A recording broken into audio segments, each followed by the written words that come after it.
getting into our mock draft, we're going to be doing it on Sleeper, where we have 15 rounds. So we're doing a PPR, 12 team, 1 flex, 15 rounds, so 6 benches, mock draft here.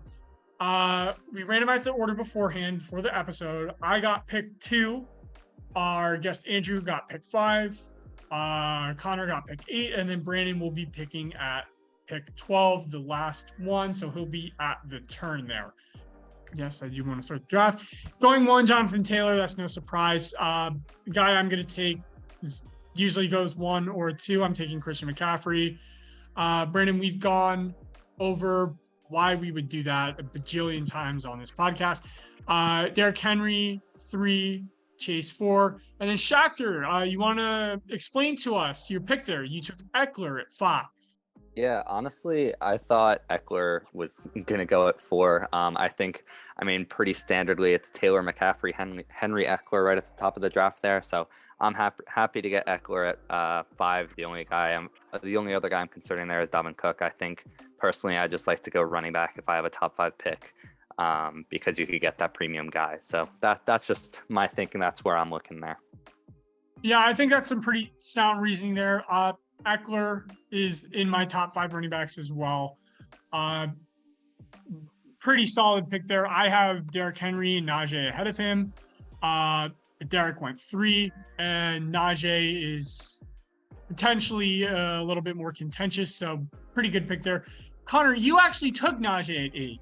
I love Joe Mixon. I was so close to picking Joe Mixon. I'm a Joe Mixon stan because I bought low on him last season. In my casual fantasy football league, Joe Mixon went in the 3rd round last year, and it was what pushed me into the playoffs, was getting Joe Mixon in round 3. So I love Joe Mixon. I'm a stan, but Najee Harris, I think, just has a little bit more upside as being like the primary offensive option on the Steelers. So had to go Najee.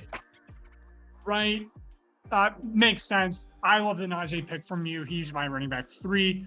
Brandon, any thoughts on Connor's pick at Najee? And then we'll get right into the 2 guys that you took. Saquon, wow. Yeah, no, big fan of Najee Harris. Lots of volume, probably the most dependable volume outside of those top 5 running backs. Obviously talented. We'll see how he does with that offensive line in Pittsburgh. I think that's why he's not going in the top 5. But very solid guy. My 2 picks, CeeDee Lamb.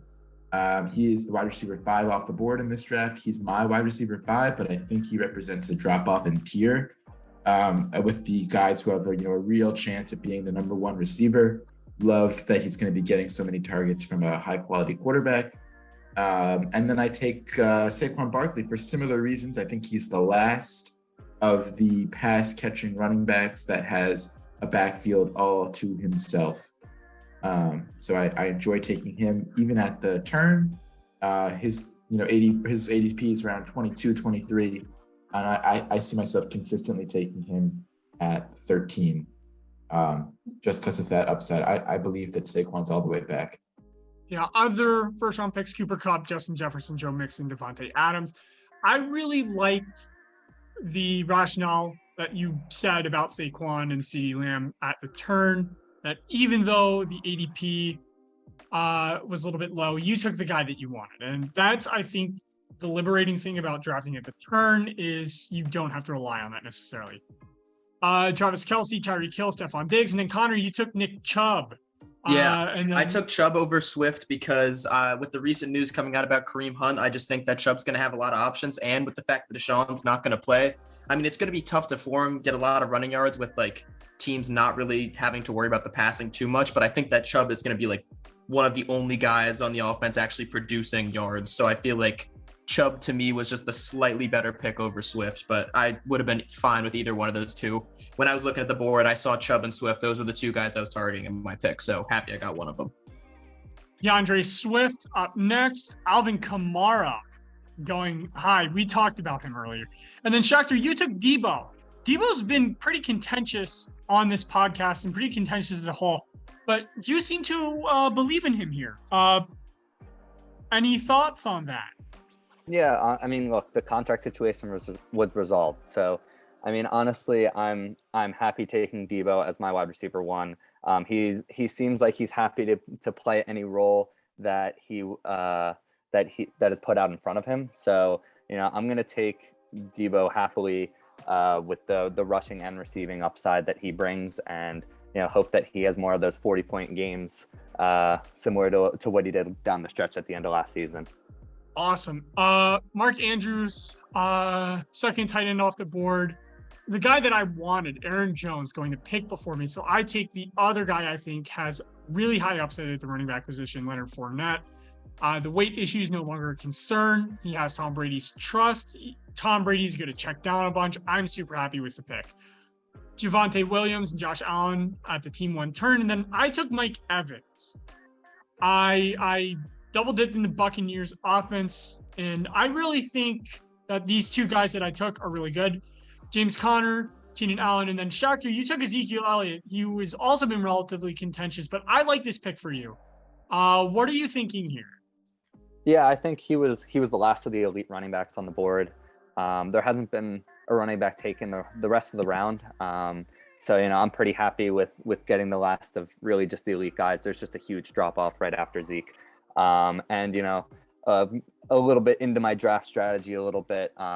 If I'm getting Zeke, I would like to get Tony Pollard, even if I have to reach for him a little bit early later in the draft. I think just having that 1-2 is nice if one of them goes down as a handcuff.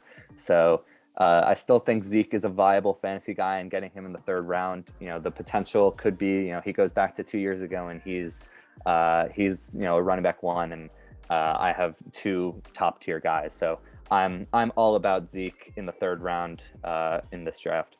Brandon did some very interesting stuff at the turn, but Brandon, are you upset at who Connor took at 3.8 here? Of course, I absolutely would have taken him at the turn, but I'll let Connor touch upon why he took him. Yeah, I think he was the best wide receiver on the board. With like Shachter was saying, I think that Zeke was like the last in a tier of running backs. And I wasn't going to reach for like a David Montgomery, Cam Akers. It wasn't worth it with me having two elite running backs already. So I don't hate the pick there. And here, even though we did just talk, there was, the talk about Jalen Waddle at the beginning of this video, but I think I am going to go with Jalen Waddle right here. Just, he does have upside as a very, very, he's going to be a number two that's going to be targeted a lot. So even though he is a number two, he is going to get targeted a lot. And I think he's still going to have a lot of fantasy value. So skipping a little bit ahead in this draft, Connor took Michael Pittman and Jalen Waddle round 3, round 4. Before he took Pittman, he took Kyle Pitts and A.J. Brown went. T.J. Higgins after. We both agree with the rationale of Michael Pittman over T. Higgins. Patrick Mahomes, Deontay Johnson. Then Brandon took J.K. Dobbins, DJ Moore. I love the DJ Moore pick, maybe not so much the J.K. Dobbins pick. Explain to me a little bit what you were thinking here, especially because David Montgomery went a pick after. I love J.K. Dobbins. I don't really understand why he's going so low. J.K. Dobbins tells me on Twitter 3 times every week how healthy he is and that he's going to play week 1. Then I'm going to believe J.K. Dobbins. I believe he's incredibly talented. That doesn't concern you? The fact that he's telling me he's healthy is a good sign to me. I don't know. Everyone keeps worrying about him because he's going on the pup. If I were the Ravens, I'd be careful with him too. But if he's saying he's going to play week 1, I believe him. He's going to be a bell cow in the best rushing offense in the NFL. So are you worried about Gus? Are you worried about Gus at all? Gus can get a couple of carries here and there, but he's further behind in the process than JK. We've heard that from the medical team there. So if Gus is going to be out a few extra weeks, then I get even more bell cow JK, but I think he's going to get 80% of the carries regardless. So he is my last running back in that tier that Shachter mentioned, where Shachter cut it off at Zeke. I include J.K. Dobbins. All right. So I mentioned David Montgomery went a pick after Cam Akers, George Kittle. Then we talked about Connor taking Jalen Waddle. Talked about him earlier today. You got 5 seconds, Jake, by the way. Going next. Yeah, I got this. I picked my guy. We'll go over him in a minute. Terry McLaurin, and then Shachter took Mike Williams of the LA Chargers. Do you want to run us through that one real quick? Yeah, I think this is pretty straightforward. I think he's in the same tier as the DK Metcalf, Cortland Suttons of the world who went right after him. And I think just Justin Herbert's going to be able to support 2 really good receivers, and by the end of the season, Mike Williams really could end up as that wide receiver 1 in this offense. And it's it's a pick where I see Mike Williams as my wide receiver 2, but I could also see him, with the upside to be my wide receiver 1 by the end of the year. So I'm happy to get that in the 4th round, and I'm gonna get that as best I can with the value with the rest of my picks as well. All right, then Breece Hall, team 4. That's their first running back, rookie on the Jets. A lot of people think he's going to be bell cow here. Definitely with news that Michael Carter may not be effective, could be interesting than Justin Herbert. I took a pair of wide receivers here, Cortland Sutton and then Amon-Ra. DK Metcalf, Travis Etienne at the turn, Amari Cooper, Kyler Murray after I took Amon-Ra.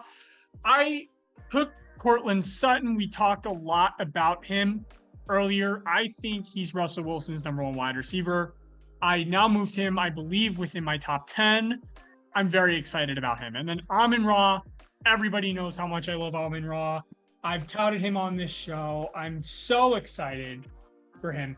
There is news that DJ Chark is impressing in training camp, but to me, that just means that there are more options to cover than Amon-Ra on this offense, and he'll get more open looks. So I'm in love with Amon-Ra. I took him a little bit higher than his ADP on Sleeper. I'm at the turn. I knew he wasn't coming back, so I went ahead and did it. Then Amari Cooper, Kyler Murray, Josh Jacobs. I like this pick, Shakhtar.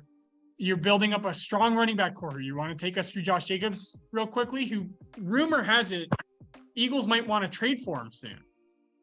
Yeah, I mean, I've also heard rumors that he's looked really, really good in camp. So, even if he's on the Eagles, I'm happy with how his outlook for the year. But yeah, like you said, I'm trying to build up a good running back core early. I think the running backs drop off significantly by round 5, round 6.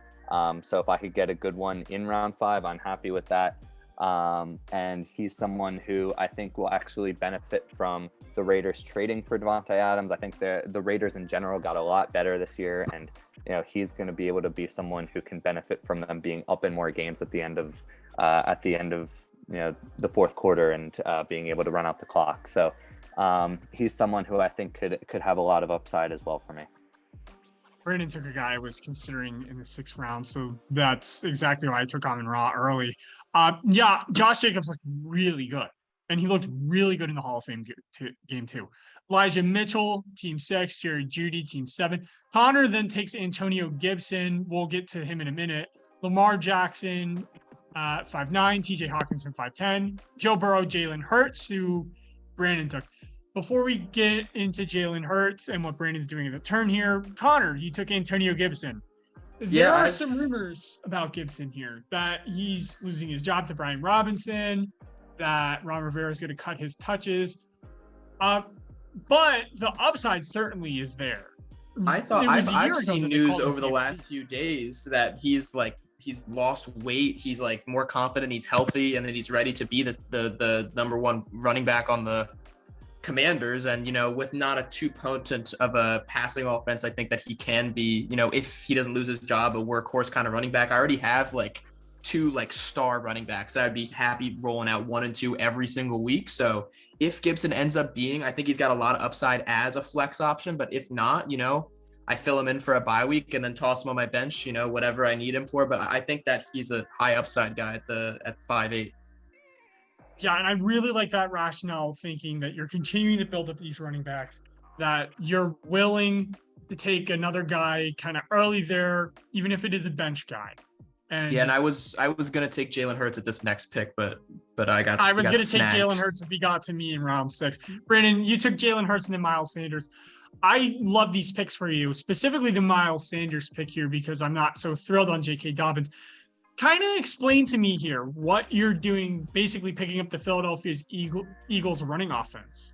In Sanders.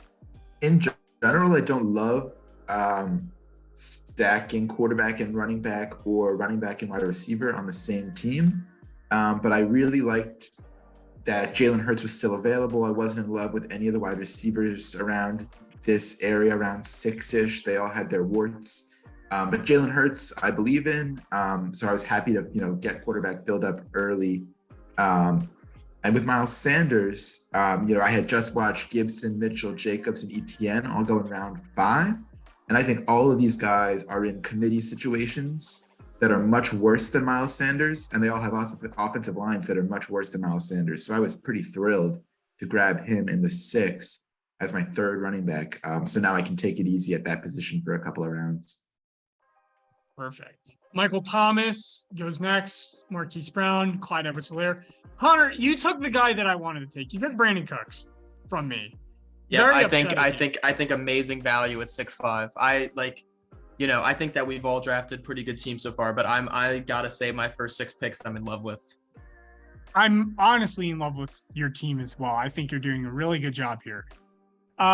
Kenneth Walker at 6'6" for the computer. Allen Robinson, Chris Godwin to Shakhtar. Chris Godwin may be healthy week 1. We went over this in the wide receiver episode. Shakhtar, are you buying into the Chris Godwin health hype here? Yeah, I think I am. And I will say Connor did take my pick. I really did want Brandon Cooks right here. So Jakey wasn't getting to you. But I think Chris Godwin, I've seen reports that he's practiced for the last couple of days in camp. So I'm optimistic. And I think my wide receivers are good enough where even if Godwin isn't healthy and he's not ready till week 4, for example, I can get guys that in the lineup that will replace him, and I can swim until he comes, and I won't sink my team by going 0-4, for example. So I'm pretty happy with my Chris Godwin pick, because that again is also a high upside pick, and that's been the theme of my team so far. Yeah. Then team 4 going Adam Thielen, team 3 Dalton Schultz. I took the risk on DeAndre Hopkins to the end of the 6th round. We know he's suspended the first 6 games, which is not great, but unlike Kamara, we know when the suspension is. I'm willing to bite that bullet if it means I can get DeAndre Hopkins back for me healthy and ready to go. And he's DeAndre Hopkins. He's going to be elite, even if he is 30 for at least one more season. But then Damien Pierce, A.J. Dillon, 2 running backs I was really considering at my 7th round pick when I took Kareem Hunt. We talked about a little bit of the situation with him earlier. He's requesting a trade. He's holding out. I think he's either going to see a lot of touches for the Browns, or he's going to just get traded to a team and become the RB1 there. So I'm thrilled to get him in the 7th round. Darnell Mooney at the 7-3, Cordarrelle Patterson at 7-4. Shakhtar took Juju. We talked about Juju earlier. I really like this pick. I think it's real high upside. Then Russell Wilson, Tom Brady, and Dak Prescott. Connor took Dak Prescott, round 7. What's your thought process here? I don't, I'm the average Joe when it comes to fantasy football. I hate having to scourge the waiver wire for quarterbacks. I just wanted to get a quarterback who I knew would light it up for 5,000 yards this season if he stays healthy, and that's Dak Prescott. He's got plenty of weapons. So, he's a pretty consistent fantasy option. And there's Aaron Rodgers left on the board. But after Aaron Rodgers, there aren't any quarterbacks that I love. Like Trey Lance could be good if he can rush. Matthew Stafford's consistent, but not always a high point per game scorer. And then there's like Derek Carr, who's got new weapons, but he was one of the last, fill up the stat sheet kind of quarterbacks left. And I really wanted to get a good quarterback. So I went with Dak. Perfect. Tony Pollard at 7-9. So yeah, unfortunately, Shakhtar will not be able to get his stack. Rashad Bateman, Chris Edmonds, Gabriel Davis, and then Brandon, you took James Robinson from me. So Gabe Davis and James Robinson at the 7-8 turn. This is the part where drafting with friends and people who know how you draft, it's a little difficult. Brandon, I love these 2 picks. Why did you do this to me? So two of my favorite guys, Rashad Bateman and Chris Edmonds, definitely would have been my 2 picks. They went right before me. So I had to pivot on both guys. But Gabe Davis at the last pick of the 7th round feels like right about the time for him. I really do expect him to be the wide receiver 2 by a good margin over the wide receiver 3 in Buffalo. And there were some reports that he looked better than Stephon Diggs in practice this week. So who knows what's going on there. And then James Robinson, half of the reason I took him was to make you squirm.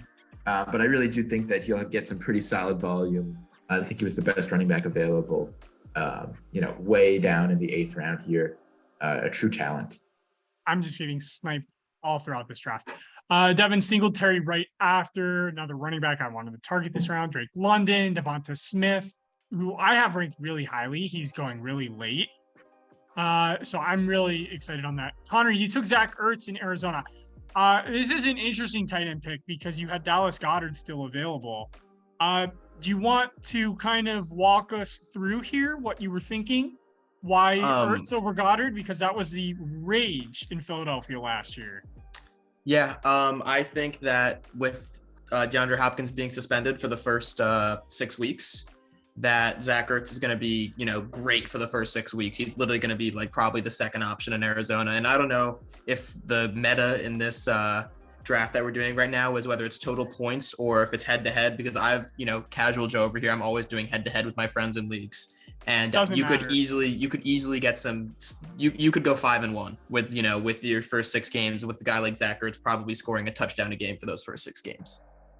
Definitely strategy involved in drafting head-to-head versus total points. I'm loving that you're mentioning that because there is specific strategies that you want to do for different types of leagues. Like best ball, you're going to go for a lot of high upside guys. Like the Tyler Lockett's, who's going to drop like 2 50-point games and then do nothing the rest of the season. You want those 2 50-point games because they will help you win that league. So loving the thought process there. Treylon Burks at 8-6, Hunter Renfrow, Shachter went, Aaron Rodgers, another guy who I wanted in round 8. So I was the last team to take a quarterback. We'll go over who I took in a minute. Shachter, any thoughts on Aaron Rodgers here aside from the fact that he's really good? And that he's a movie star now?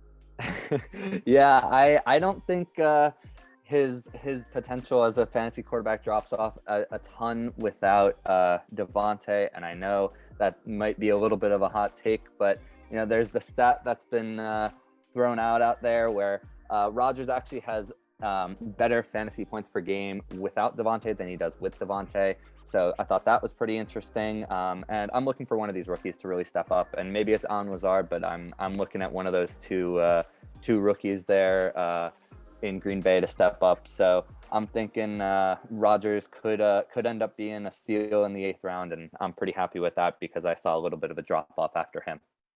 Allen Lazard has entered the chat. Allen Lazard has entered the chat. We'll get to that in a minute. I'm very upset that you took him. I took Dallas Goddard and the Matthew Stafford at my picks at 8, 10, 9, 2. Dallas Goddard, I think, has top 5 tight end potential. Tight end obviously is a position where there's not a ton of upside each year. But Jalen Hurts and Dallas Goddard combined for some pretty good weeks last year towards the end of the season, even though you may have missed the playoffs because you started them for the middle of the season. Dallas Goddard was finishing as tight end 2, tight end 4. So he looked really good, and I think they're only going to continue to build up their rapport. And then I took Matthew Stafford. I was the last team to take a quarterback. So I needed a quarterback. I was not willing to pull the trigger super late on a Derek Carr or Kirk Cousins. I wanted some sort of assurance for a guy on my top 5 offense. Elijah Moore, James Cook, Chris Olave, Dawson Knox, Tyler Lockett, Rashad Penny also went. Shachter, you took Pat Freiermuth. You took the Muth. The Muth is Luth. I like that. I might have to start using that. Maybe that's a team name idea. But yeah, I think, again, he was the last in a tier of tight ends where after him, it really just drops off. I mean, we talked about Gesicki earlier. I don't love Kmet this year, and Albert O is really that next tier. I don't love that tier, and I think Pat Freiermuth is better than all of them. So I'm pretty happy to get him where I got him. And there's that old saying that young quarterbacks, rookie quarterbacks especially, so when Kenny Pickett eventually takes over the reins in Pittsburgh, will throw a lot to his tight ends, and Pat Freiermuth showed a lot at the end of last year, and I think he's starting to understand NFL offenses and the way the Steelers want to work. So I'm really excited about that pick. Awesome. Brandon Ayuk, Melvin Gordon. Connor, you took Allen Lazard. We've talked about him a lot. He's gonna be Rodgers' number 1 option, and you always want that. I'm fairly certain of that. Yes.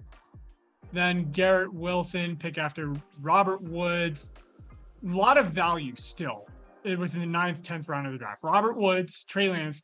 Brandon took Christian Kirk and Damien Pierce, another guy that I wanted to target. Man, this is part of what I hate it being at the turn is even though you don't have to rely on ADP, other people can still come in and snipe you regardless.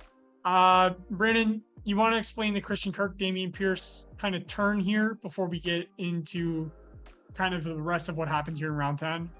Yeah, sure. So I was very happy with the last pick of the 9th round to get a definitive wide receiver 1 for their team. I think Christian Kirk is the last one. Tons of wide receiver 2s and some wide receiver 3s have already gone. So to get Christian Kirk at the last pick of the 9th round, who doesn't even have that bad of a quarterback and who certainly has a high passing volume offense with a bad defense that'll necessitate passing, I was thrilled to have him here. And then Damien Pierce, we talked about him earlier, but he has a chance to be a running back 1. Ramondre Stevenson went the pick after. He also has a chance to be a running back 1 for his team, but I think Pierce's chance is bigger at this point. So I was very happy to grab Pierce, maybe with a 60% chance that he's leading that team in carries. I think that he's the last guy that has a better than 50% chance on the board. Then we have Ramondre Stevenson, Chase Claypool, Derek Carr off the board. Connor, you took Michael Carter. Or do you think that maybe Breece Hall might not get as many touches as we think? You're the Jets fan here, so Jets, Jets. I just kind of wanted a Jets player, not even gonna lie. I mean, that's a viable drafting strategy. I think that Breece Hall is a rookie. Michael Carter had some positive moments as watching him last year. He definitely had some positive moments for the Jets. I remember there's that one game that he had like 30 points or something like that. I'm not sure there's elite value there with Michael Carter, but hometown pick and there's at least some upside, so I'll go with him. That's definitely something that you can always do in the draft too if you're unsure. Pick a guy you like. That's a strategy, and it works. Sky Moore next, Mike Gesicki. Shaker, you took Isaiah Spiller. Is this Austin Eckler insurance? Absolutely. Brandon took Damien Pierce in the beginning of the round. That was the guy I was targeting. But Isaiah Spiller for me is really just Austin Eckler insurance. I've heard a lot of good things about how he's performing, but I really don't think he's going to take anything away from Eckler. This is really just insurance for me on my bench. All right, Tyler Boyd, Kirk Cousins. Then I took Ronald Jones. Kadarius Toney went next, then Cole Kmet, and then Gus Edwards. So I took a pair of running backs here. Ronald Jones could be the starter in Kansas City, which is very concerning, specifically if you own Clyde Edwards-Helaire, because they signed Ronald Jones to compete with Clyde Edwards-Helaire, and Ronald Jones always seems to find a way to take touches from running backs.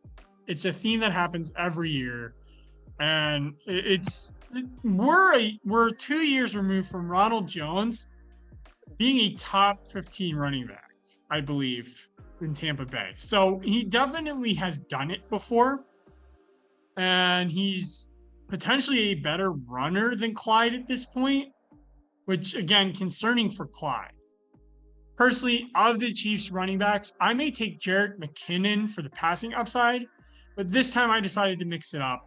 And then Gus Edwards, I think he has the chance to emerge as the starter for the Ravens because I'm not completely bought in on J.K. Dobbins. I think they may employ a two-headed monster here, and I think Gus definitely will see more of the goal line work. So I think his touchdown upside is higher, but we'll see. The other thing is I think Gus's injury last year was a lot cleaner. J.K. has some more stuff going on, so I'm a little concerned about that, which only raises Gus's value for me. Russell Gage, Hunter Henry went next. Shakhtar took Christian Watson. One note on him, he did get surgery on his knee. We're not sure when he's coming back. He does have potential upside, though. Shakhtar, are you concerned that Rodgers does not target rookies? that much. Yeah, that's my main concern with Watson. But I mean, he's got to target someone, right? Someone's got to be that wide receiver too. And this is really just purely an upside play where if Watson, shows out in the first couple of weeks, he could end up as the wide receiver one in that Green Bay offense. And, I was very comfortable with the 4 receivers that I picked before him. And having Watson as my 5th receiver on my bench, and seeing how that plays out, I'm completely comfortable with just a pure upside play right there. Absolutely. Alexander Madison, Michael Gallup. Connor, you took Jarvis Landry. Do you think there's any room in this New Orleans offense here for him to emerge and carve out a role, maybe as a flex option? I think there's potential for a flex option. It's the 11th round, so there's a little bit less upside here. Some people like to go for rookies. They think they can break out. Sometimes what I like to do in the late rounds of my fantasy drafts is goes for guys that have talent and hope they can find their way in an offense. And Jarvis Landry has been a top wide receiver in his career before. He obviously has the talent. Can he make it work? That's another question. But he obviously has the talent. He's a talented guy, and he has a quarterback that will sling the ball a lot. So, sometimes as an emergency flex option, hopefully he catches a touchdown and has some big catches. It's the 11th round and my 5th wide receiver drafted. So I'm very fine taking a talented guy there. Tyler Algier, Tua, Jameson Williams. Then Brandon, you took Raheem Mostert in Miami, Rashad White in Tampa Bay. I think the Raheem Mostert pick in particular could be very interesting for you. Such a late round flyer on a guy who could potentially be starting for his offense. Anything you'd like to add there? Yeah, Mostert's the fastest running back in the NFL in terms of miles per hour. He's the kind of guy, if he does have a role, then I want his carries. But if he doesn't get carries week 1, then I can drop him, no problem, and move on. As for Rashad White, he's a little bit of a different case. If Leonard Fournette gets hurt, Rashad White is a league winner. Otherwise, he still could have a small role in the passing game that could make him a decent flex option. So he has a little bit of standalone value, but really he has that league-winning handcuff sort of upside. And for an older back who's going through significant weight changes, I think this is one of the handcuffs that I would be targeting in the late rounds. Yeah, definitely. If you're going to target a guy, you're going to target a guy like Rashad White, who has that league-winning upside. Albert O, then Nyheim Hines, who also has that type of upside, plus has proven to be a good flex option for Team 10. MVS, Marquez Valdez-Scantling for Team 9. He goes from Aaron Rodgers throwing him balls to Patrick Mahomes. Could be interesting. Connor, seems you took out our advice on Gibson to heart. You took Brian Robinson. You took some insurance here. Do you think that there's a chance he potentially passes Gibson for the job? Who knows? No one knows. That's the thing. There's conflicting reports that are going on, and I've seen I've only seen articles that Antonio Gibson was going to be the starter, and you came in telling me at the beginning of this episode that Brian Robinson may be taking the starting spot. So with no one else that I loved on the board in round 12, might as well have a guaranteed starter as like a third running back. One of the two of them is going to be the starter. So I had Najee, Chubb, and whoever the Commanders' starting running back is. Absolutely. I think that's a great play there late in the draft. Ensure that you have control of a backfield. That's the name of the game here, because you have to start 2 running backs. Irv Smith, Jahan Dotson, then Shachter, you took Daryl Henderson. Do you think that Cam Akers into his season last year could lead to Henderson getting a little bit more work? To be honest, I hope not, because I just traded with Brandon for Cam Akers in our Dynasty League, but I have seen some reports that Darrell Henderson is having a good camp. So, I'm a little concerned there for the Dynasty League, but I think it's, again, just an upside play here where if he's the starting running back, I just drafted, my 5th running back as another starting running back. So that's really my thought process right there. Rondell Moore, Marlon Mack. Next, I took Jacoby Myers, and then Deshaun Watson went Buffalo Bills. Tyler Higbee. I took Jacoby and Tyler Higbee. Tyler Higbee, I think I took him just as a backup tight end in the event of a Goddard injury or in the event that I need him for a couple weeks. And then Jacoby, I took, because we're unsure who the wide receiver one in the Patriots offense is. They signed Devontae Parker, who has had success before, but it seemed to me last year that Mac started to trust Jacoby Myers. He's thrown 100% of Jacoby Myers' touchdowns in his career. So there's definitely that. And Jacoby's good. He's a good, relatively young wide receiver. He seems like the type of guy that Bill Belichick would want to feature in an offense. And I'm taking him as a flyer, as my fifth guy, just in the event that something happens to my top three guys, and I may need to start somebody before DeAndre Hopkins comes back. I think that Jacoby Myers is a guy that can get me like around 10 points. Kenny Golladay, Matt Prater. Shaker, you took Winston. Jameis Winston next. I think that's definitely an interesting play. I think as a backup, especially when I have a guy like Rodgers as my starter, I'm simply just looking for, again, the high upside. That's been the theme of my draft. And Winston is someone who, he was pretty solid at the beginning of last year before he got injured. And he has a really good receiving core now. Michael Thomas coming back. He's got Jarvis and Olave, who they drafted. So I'm pretty happy with Winston as a backup because, I'm fine with him stepping in a bye week when Rodgers is out, or if Rodgers gets hurt for a week or two. Absolutely. I think that definitely Winston is a high upside type backup quarterback where he could potentially come in and give you a lot of points and a lot of upside if you needed. Justin Fields, then Justin Tucker. Connor, you took Jamal Williams kind of as your last skill position guy.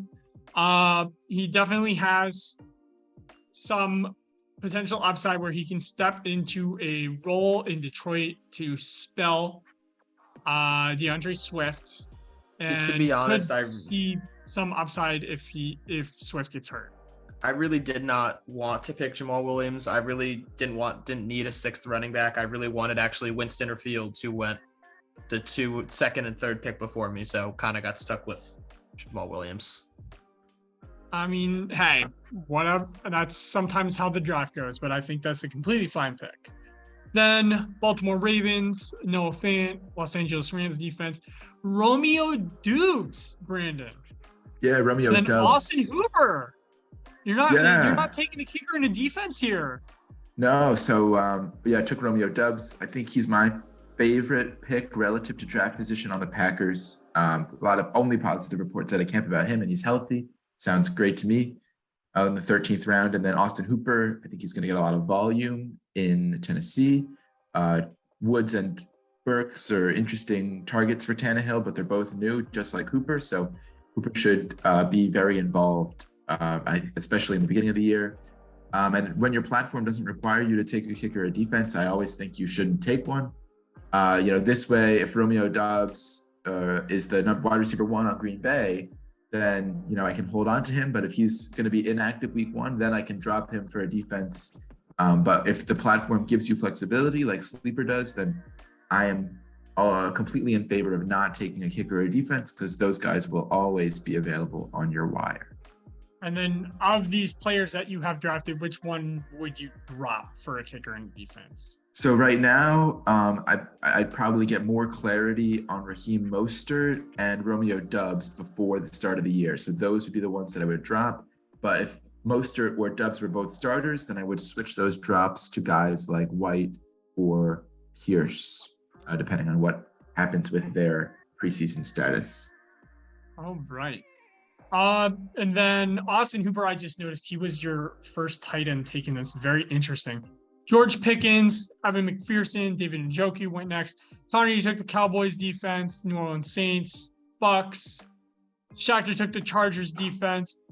Mark Ingram, Harrison Butker. I took Daniel Carlson, Matt Gay, J.D. McKissick, Patriots defense, 49ers defense, Packers defense, Devontae Parker. Shaker, let's talk about that real quick because you foregoed a kicker. Yeah, I was picking right when Brandon was talking about how if a platform doesn't gives you the option to not pick a kicker or defense, you shouldn't. And, I was like, what the heck? Devontae Parker could be a wide receiver one. We talked about how New England doesn't really have one right now. I think I would have just picked Tyler Bass if I was going to go kicker, but there was like a 2-point differential between the number 1 kicker and like the number 15 kicker or something last year. So if I don't need to pick a kicker, I won't pick a kicker, and I'll see how the Devontae Parker wide receiver battle plays out. And I'm pretty happy getting an upside pick with my last pick of the draft. See, I agree with you guys on the kicker and the defense. I did set it up so this league would have a kicker in the defense slot. So you would have to start those guys week 1. For me, I picked kickers and defenses just because the 14th and the 15th round guys would be the guys that I would putt anyways. So I might as well just get the kicker and the defense that I want and kind of roll with that. Speaking of Tyler Bass, you said you would have picked him. He went next. So you would not have that option. So there are definitely pros and cons here to taking a kicker and a defense if you have a kicker and a defense slot in your league. Those showed both in the sense that you wouldn't get the kicker you necessarily wanted, but it gives you a little bit more flexibility to store some guys on your bench during the preseason, kind of decide maybe like, let's say Christian Watson gets hurt or Daryl Henderson is relegated to the 4th running back. Then you could cut those guys and just pick up a random guy without any real loss. So there's definitely pros and cons to this type of strategy. Kenny Gainwell, a guy who I love, went round 15 to team 7. Connor took Brandon McManus. Then Nick Folk went. The Denver Broncos defense went. Younghoe Koo. I'm sorry. Younghoe Koo went to team 11. And then Brandon, of course, with the final pick. Danny Dimes. This is such a fitting Mr. Relevant. He took Danny Dimes. Danny Dimes. Yeah. I don't necessarily endorse taking 2 quarterbacks. But when your number 13 quarterback is available in the last pick of the draft, then you have to take 2 quarterbacks. So I pulled the trigger on Danny Dimes. I'm not going to justify that last statement. Okay, so team recap. So I have at the quarterback position, I have Matthew Stafford, and then at my running backs, I have Christian McCaffrey, Leonard Fournette. Wide receivers, Mike Evans, Portland Sutton, Amon-Ra, my flex, Dallas Goddard, my tight end, Daniel Carlson, kicker, Patriots defense, and then my bench would consist of DeAndre Hopkins, Kareem Hunt, Ronald Jones, Gus Edwards, Jacoby Myers, and Tyler Higbee. Schacter took Austin Eckler, Ezekiel Elliott for his running backs, Deebo Samuel, Mike Williams for his wide receivers, quarterback Aaron Rodgers. Flex would be, I'll give you Chris Godwin here, Pat Freiermuth at the tight ends. Defense, Chargers, no kicker. His bench consists of Josh Jacobs, Juju, Isaiah Spiller, Christian Watson, Daryl Henderson, Jameis Winston, and Devontae Parker. Connor took Najee Harris, Nick Chubb to fill out his running back core. Then he took Michael Pittman, Jalen Waddle for his wide receivers. Flex at Brandon Cook, quarterback Dak Prescott, Zach Ertz, tight ends. Then for his kicker, he took Brandon McManus. Defense, he took the Cowboys. For his bench, he took Gibson. He took Lazard, Carter, Landry, Brian Robinson, and Jamal Williams. And then Brandon, for his quarterback, took Jalen Hurts. His running backs, he has Saquon Barkley, J.K. Dobbins. His wide receivers, he has CeeDee Lamb and DJ Moore. Flex, he has Miles Sanders. Tight end, he waited until the 14th round to pick up Austin Hooper. Sneaky little pickup there. No defense, no kicker. His bench has Gabe Davis, James Robinson, Christian Kirk, Damien Pierce, Raheem Mostert, Rashad White, Romeo Dubes, and Daniel Jones. So, as you can see through this mock draft, a lot of different ways you can build up a bunch of different good teams. I'm liking all of our teams here, guys. I think we all did a real good job. Yeah, I like them all too. Everybody took 2 running backs in the first 3 rounds. And I think that is the easiest way to make your team look attractive after a mock draft. I think that's the best strategy. And we've talked about that this year. We all did it. So good on us. Good on us. Pat ourselves on the back.